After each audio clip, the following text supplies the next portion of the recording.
दिन भर की थकान से टूटी हुई सुमन जैसे ही अपनी झोपड़ी में दाखिल हुई, उसके सामने बैठे उसके शराबी पति रामू ने जोर से कहा, आ गई। चल जल्दी से 20 रुपए निकाल, 3 दिन से गला सूख रहा है। सुमन ने चुपचाप पानी पीने के लिए कदम बढ़ाए ही थे कि रामू फिर से चिल्लाया, सुनती नहीं है? जल्दी कर, पैसा दे। सुमन ने शांत स्वर में जवाब दिया, मेरे पास पैसे नहीं हैं। रामू का चेहरा गुस्से से लाल हो गया। उसने गरजते हुए कहा, झूठ बोल रही है। सारा दिन बाहर रही और कह रही है कि पैसे नहीं हैं। ठीक है, 10 रुपए ही दे दे, कहीं से 2 घूंट लेकर पी लूंगा। सुमन ने फिर से वही बात दोहराई, मैंने कहा ना, आज काम नहीं मिला। यह सुनते ही रामू का गुस्सा 7वें आसमान पर पहुंच गया। उसकी मर्दानगी को जैसे किसी ने चुनौती दे दी हो। वह उठा और अंदर छिपा हुआ उसका क्रूर रूप बाहर आ गया। बिना कुछ सोचे उसने सुमन पर लात घूंसों की बारिश शुरू कर दी। वह लगातार गालियां बकते हुए उसे पीटता रहा और सुमन चुपचाप मार खाती रही, जैसे उसे इसकी आदत हो गई हो।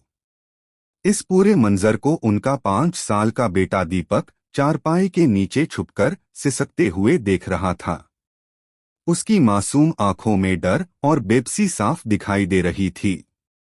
सुमन मार खाती खाती सोच रही थी कि उसकी माँ ने उसे सिखाया था कि पति परमेश्वर होता है, उसका घर ही तेरा घर है। कितनी बार उसने सोचा था कि इस दर्द और पीड़ा से मर जाए, लेकिन दीपक के लिए वह जीने की कोशिश करती थी।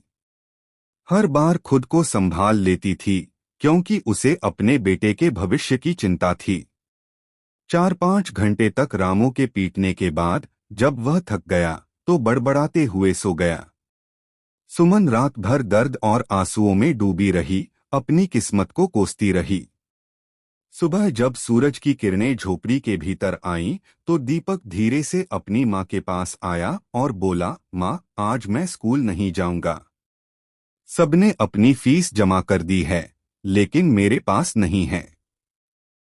कल मास्टर जी ने मुझे मुर्गा बनाया था, आज वे मुझे मारेंगे। सुमन ने अपने बेटे की उदास आंखों को देखा और उसका दर्द महसूस किया।